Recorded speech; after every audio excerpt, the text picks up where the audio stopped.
घर के दरवाजे पर थोड़ा पानी छींटना, तुम ये तो नियम बना सकती है ना कि मैं घर में से पानी लूंगी, मटके में से, परिंदे में से, और घर के बाहर छींटूंगी। क्या होता है मटके का पानी बाहर छींटने से, परिंदे का पानी बाहर छींटने से?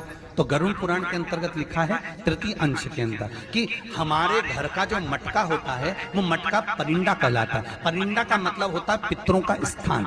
हम उसमें से जब पानी लेकर घर के दरवाजे पर छींटते हैं तो हमारे द्वार पर जितने भी पितर रात्रि भर में आकर भोजन की याचना करते हैं उस जल से उनकी तृप्ति हो जाती है। तो हमारे पूर्वजों को श्राद्ध पक्ष में पानी देने की भी जरूरत नहीं पड़ती, पिंड देने की भी जरूरत नहीं पड़ती, वो उससे तृप्त हो जाते हैं मात्र जल का सींचन करने से, मात्र जल का सींचन कर देने से।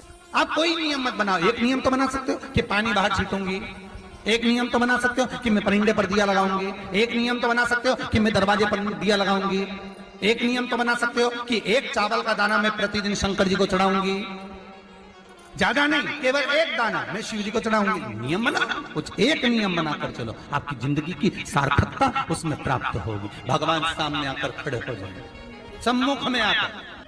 नियम आपका होगा, पूरा उसको करना होगा, पूरा उसको करना। तेरे मंदिर में आना मेरा काम है और मेरी बिगड़ी बनाना तेरा। स्कंद पुराण कहती है जिस व्यक्ति पर कर्जा बहुत ज्यादा मात्रा में हो जाता है और कर्जा चूकता नहीं है, आप बहुत प्रयास कर लिए, करोड़ों रुपए का कर्जा हो गया, यहां से लिया वहां दिया, वहां से उठाया वहां दिया, वहां से उठाया वहां दिया, तो निवेदन है कभी मौका लगे कर्जा मुक्ति के लिए सारे वृक्षों में अगर कोई श्रेष्ठ वृक्ष माना गया है तो वो बट का वृक्ष माना गया महाराज। इसलिए प्रशासनिक कार्य के लिए, मानसिक टेंशन में, परेशानियों में बटकेश्वर महादेव का स्मरण किया जाता है। और यदि निवेदन करूंगा बहुत ज्यादा, यदि आपको कर्जा हो गया, बहुत ज्यादा कर्जा हो गया और वो कर्जा चूक ही नहीं रहा, तो थोड़े दिन बड़ के पेड़ के नीचे आप बटकेश्वर महादेव के लिए एक लोटा पानी, उसमें थोड़ा सा पिसा हुआ चावल पीस के गला लेना चावल को और पीस लेना, पीस के उस पानी में मिला लेना और मिलाकर उसमें थोड़ी सी हल्दी पिसी हुई डालकर बटकेश्वर महादेव के नाम से बड़ के पेड़ के नीचे अपनी कामना कर कर जो कर्जा हुआ है उस कर्जे का भान देते हुए, स्मरण देते हुए छोड़ दें।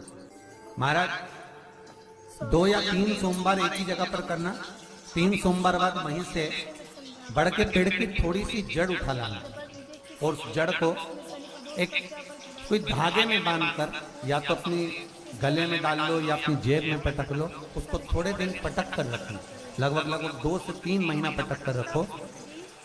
वो जड़ जैसे बड़ का पेड़ विस्तार होता है, पानी गिरे ना गिरे, जल वृष्टि हो ना हो, गर्मी पड़े ना पड़े, उसको कोई फर्क नहीं पड़ता, बड़ का वृक्ष आप रूप फैलता जाता है, उसकी जड़ें अपने आप प्रबल होती है। उसी तरह ये बटकेश्वर महादेव कहीं से भी अगर जड़ आपके पास में रखी है 1 महीना, 2 महीना, 3 महीना तक, तो ये जड़ अपने आप लक्ष्मी को पकड़कर खींच कर लाती है और कर्जे से मुक्त कर देती है। बटकेश्वर महादेव का स्मरण सुख का देना। प्रयास करा करो। अगर घर में संपदा लक्ष्मी नहीं आ रही हो, व्यापार व्यवसाय नहीं चल रहा हो, नौकरी सर्विस नहीं मिल रही हो, बहुत तकलीफ हो, 7 बेलपत्री केसर को घिसकर चंदन बनाकर बेलपत्री पर बीच वाली पत्ती पर ओम लिखना, दोनों पत्तियों पर भी एक आद्यशक्ति जगदम्बा के नाम की केसर की बिंदी लगाना है, दूसरे में श्री गणेश रिद्धि सिद्धि के नाम की बिंदी लगाना है। शिव जी पर समर्पित करते जाना, शंकर को चढ़ाते जाओ। गौ माता के घी का बड़ा महत्व है जी, बहुत ध्यान देना। साल में, वर्ष में 2 बार या 3 बार गौ माता के दूध से निर्मित, वो भी देसी गाय हो, आज के जमाने में देसी गाय मिलना मुश्किल, देसी गाय के द्वारा निर्मित घी दरवाजे